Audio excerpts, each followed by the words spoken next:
Hi friends, ഞങ്ങളുടെ channel ഇന്ന് ഇവിടെ കാണിക്കാൻ പോകുന്നത് ഒരു കന്യഞ്ച് സ്പെഷ്യൽ കുഴ. അപ്പോൾ ഇത് ചേർത്തല ഭാഗത്ത് കന്യഞ്ചിന് സാധാരണ ഇത് ശാഖായോഗത്തിൻ്റെ കീഴിലാണ് സാധാരണ ഈ കഞ്ഞി സദ്യ നടത്തുന്നത്.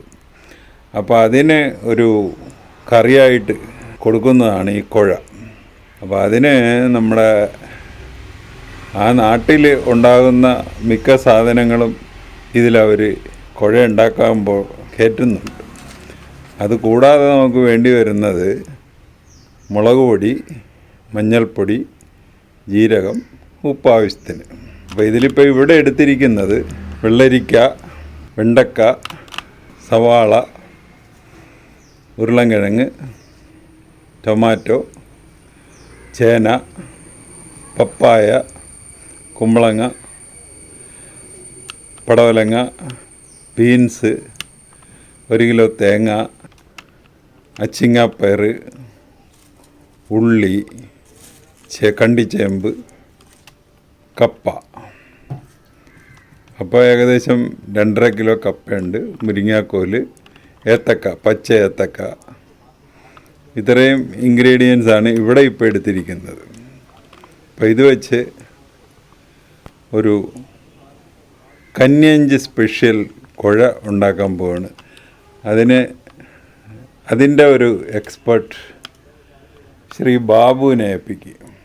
പറയാത്ത കൂട്ടത്തിൽ വേപ്പല, പച്ചമുളക്, ക്യാരറ്റ്. അപ്പോൾ ഇത് കൂടാതെ ഇതിൻ്റെ അകത്ത് നമ്മൾ വെളിയിൽ നിന്ന് മേടിക്കുന്നത് കടല വെള്ളത്തിൽ ഇട്ട് പുഴുങ്ങിയത്, വൻപയർ, മുതിര. വൻപയറും വെള്ളത്തിലിട്ട് പുഴുങ്ങിയത്, മുതിര. പിന്നെ ആവശ്യത്തിന് വെളിച്ചെണ്ണ വേണം. അപ്പോൾ ഈ പച്ചക്കറികളൊക്കെ അരിഞ്ഞെടുത്തിട്ടുണ്ട്. ഇനി ഒരു ഉരുളി അടുപ്പത്ത് വെക്കുക. അതിന് തീ കൊടുക്കുന്നതിന് മുമ്പായിട്ട് കുറച്ച് വെളിച്ചെണ്ണ ഒഴിക്കും. എന്നിട്ട് നമ്മൾ എടുത്തു വെച്ചിരിക്കുന്ന പൊടികളിൽ കുറച്ച് ഇതിലോട്ടിടുക. ബാക്കി അവസാനം ഇടാനുള്ളതാണ്. പിന്നെ അതിലോട്ട് കുറച്ച് വേപ്പല ഇടുക. 1 കപ്പ് കട്ടി തേങ്ങാപ്പാൽ ഇത്ര ഒഴിക്കുക. ഇതെല്ലാം ഉരുളിയിൽ ഇട്ട് കഴിഞ്ഞിട്ട് ഈ വേവ് കൂടുതലുള്ള പച്ചക്കറികൾ ആദ്യം ഇടുക. അപ്പോൾ ഇതിൽ വേവ് കൂടുതലുള്ള പച്ചക്കറികളെന്ന് പറഞ്ഞു കഴിഞ്ഞാൽ വെണ്ടക്ക, വഴുതനങ്ങ, തക്കാളി. ഇതൊഴിച്ച് ബാക്കിയുള്ളതെല്ലാം ഇച്ചിരി വേവ് കൂടുതലുള്ളതാണ്. അതെല്ലാം ആദ്യം ഇടുക. വേവ് കുറഞ്ഞ പച്ചക്കറികൾ മാറ്റി വെക്കുക. അത് നമുക്ക് അവസാനം ഇടാനുള്ളതാണ്. അതുപോലെ ചീനി ഇതിൻ്റെ കൂടെ ഇപ്പോഴും ഇടരുത്. ചീനി കൊത്തി അരിഞ്ഞ് ഇച്ചിരി വലിയ കഷ്ണമായിട്ട് കൊത്തി അരിഞ്ഞിട്ട് അത് ഇച്ചിരി ഉപ്പിട്ട് പുഴുങ്ങാൻ അടുപ്പത്ത് വെക്കും. എന്ന് പറഞ്ഞാൽ ഈ ചീനിക്ക് ഈ ഇച്ചിരി സയനൈഡ് കണ്ടൻ്റ് ഉണ്ട്. അപ്പോൾ അത് ഈ പുഴുങ്ങി ഊറ്റിയാലേ അത് പോകത്തുള്ളൂ. അതുകൊണ്ട് ചീനി നമ്മൾ വേറെ പുഴുങ്ങി ഊറ്റി വെക്കുക.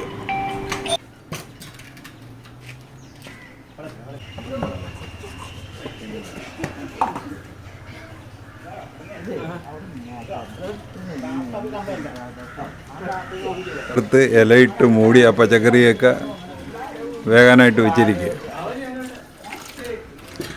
അപ്പോൾ വെന്ത സാധനങ്ങൾ എന്ന് പറഞ്ഞു കഴിഞ്ഞാൽ ഈ പയറും കടലയും ഒക്കെ നമുക്ക് അവസാനം ഇടാം.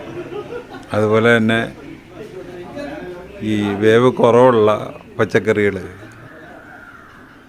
തക്കാളി, വഴുതനങ്ങ, ഇതെല്ലാം നമ്മൾ അവസാനം ഇടാം.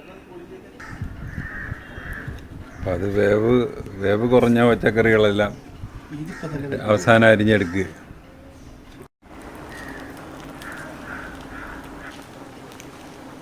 ബാക്കിയുള്ളതൊക്കെ ചേർക്കാറായി വരുന്നല്ലേ?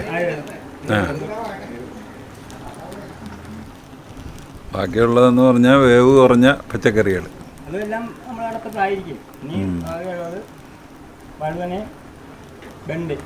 വെണ്ടയും തക്കാളി, പിന്നെ വേവിച്ച് വെച്ചിരിക്കുന്ന പയറുവർഗ്ഗങ്ങൾ, കടല, വൻപയർ, മുതിര. അതിന് ശേഷം അപ്പോൾ ആദ്യം ഇത് ഈ പച്ചക്കറിയൊക്കെ ഇടുന്നതിന് മുമ്പായിട്ട് നമ്മൾ ഈ വെളിച്ചെണ്ണയും ഇച്ചിരി തേങ്ങാപ്പാലും പൊടികളും കുറച്ച് പൊടികളും ഒക്കെ ഇടുന്നത് എന്തിനാണെന്ന് വെച്ച് കഴിഞ്ഞാൽ ഇത് ഇങ്ങനെ വെച്ച് വേവിക്കുമ്പോൾ അടി പിടിക്കുക, അല്ലെങ്കിൽ നമ്മളെപ്പോഴും ഇളക്കിക്കൊണ്ടിരിക്കേണ്ടി വരും. അപ്പോൾ അടി പിടിക്കാതിരിക്കാനാണ് അങ്ങനെ ചെയ്യുന്നത്. അപ്പോൾ ഇപ്പോൾ ഏകദേശം പച്ചക്കറികളൊക്കെ വെന്ത്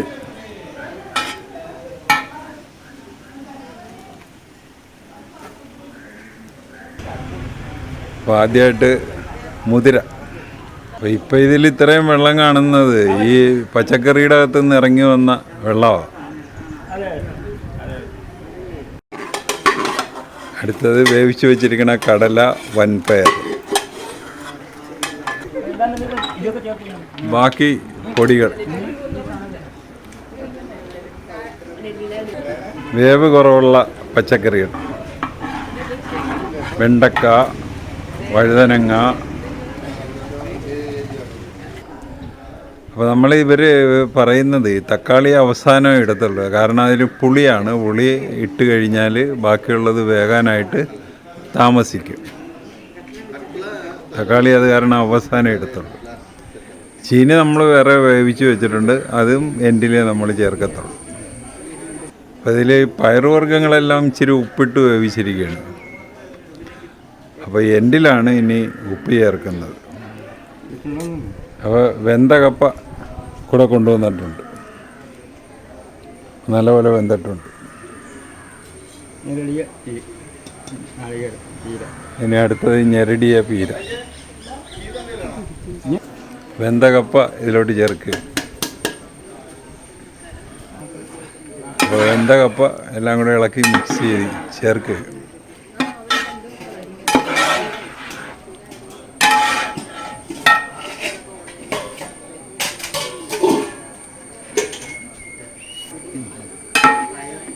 എൻഡിൽ നമ്മൾ തക്കാളി ചേർക്കും. അപ്പോൾ ഇവർ പറയുന്നത് ഇപ്പം ഈ പുളിയുള്ള തക്കാളി ഏറ്റവും ആദ്യം ചേർത്താൽ വേഗം താമസം വരും. അവർ നോക്കിയിട്ട് എരിവ് ഇച്ചിരി കുറവാണ്, അതിനിപ്പോൾ എരിവ് ഇച്ചിരി പൊടി ചേർക്കുകയാണ്, മുളക് പൊടി. അപ്പോൾ ഉപ്പും ഇച്ചിരി കുറവാണ്, അതിന് ഇച്ചിരി ഉപ്പും കൂടെ ഇട്ട് കൊടുക്കും. എരിവ് കറക്റ്റായി. ഇനി ഉപ്പ് കൂടെ നോക്കും. ഉപ്പ്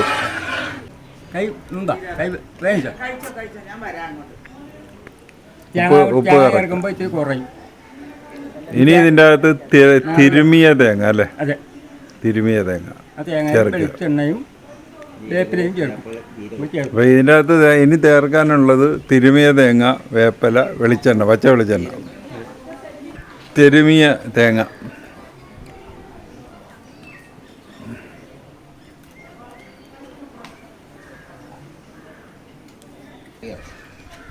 അപ്പോൾ അതൊന്ന് ചൂടായി കഴിഞ്ഞിട്ട് ഇളക്കണം. അപ്പോൾ അത് ആ നിരടിയ തേങ്ങ അത് മിക്സ് ചെയ്യുന്നു.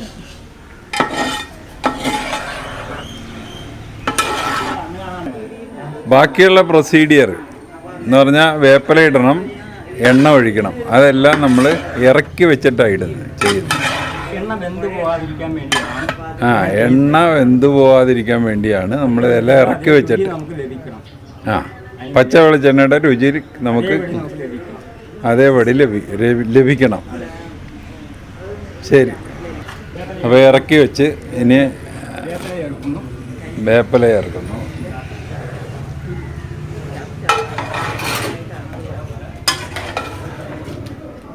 കുറച്ച് ജീരകം ഇടുന്നു. ജീരകം,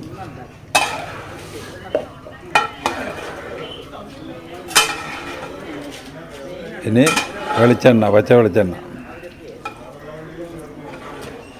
നമ്മുടെ കന്യാഞ്ചി സ്പെഷ്യൽ കുഴ റെഡി.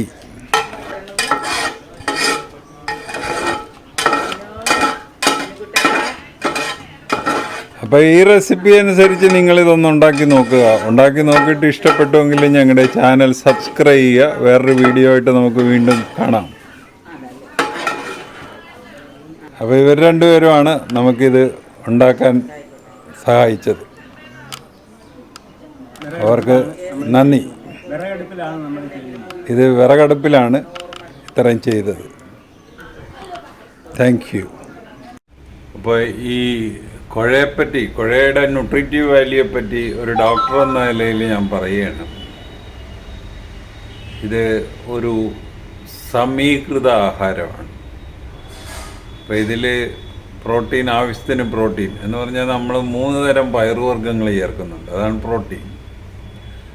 അതുപോലെ തന്നെ ഈ പയറുവർഗ്ഗങ്ങളിൽ കാർബോഹൈഡ്രേറ്റ് ഉണ്ട്. അതുകൂടാതെ തന്നെ ചേമ്പ്, ചീനി, ഉരുളക്കിഴങ്ങ്, ഇത് കാർബോഹൈഡ്രേറ്റ്. പിന്നെ നമ്മൾ ആദ്യം കുറേ എണ്ണ ഒഴിക്കുന്നുണ്ട്. അത് കഴിഞ്ഞ് അവസാനം പച്ച വെളിച്ചെണ്ണ ഒഴിക്കുന്നുണ്ട്. അപ്പോൾ അത് ഫാറ്റ്. അപ്പോൾ പ്രോട്ടീൻ, കാർബോഹൈഡ്രേറ്റ്, ഫാറ്റ്. ഇനി ഇത് കൂടാതെ വിറ്റാമിൻ്റെ കാര്യം. വിറ്റാമിൻ്റെ ഒരു കലവറ തന്നെയാണ്. ഇതിൻ്റെ അകത്ത് B12 ഒഴിച്ച് ബാക്കിയുള്ള എല്ലാ വിറ്റാമിൻസും ഇതിൻ്റെ അകത്തുണ്ട്. അപ്പോൾ B12-ന് നോൺ വെജിറ്റേറിയൻ ഭക്ഷണത്തെ സമീപിക്കാതെ യാതൊരു മാർഗവുമില്ല. വെജിറ്റേറിയൻ മാത്രം കഴിച്ചാൽ B12 കിട്ടത്തില്ല. അപ്പോൾ ഇത്രയാണ് ഈ കന്യഞ്ച് സ്പെഷ്യൽ കുഴയനെ പറ്റി എനിക്ക് പറയാനുള്ളത്.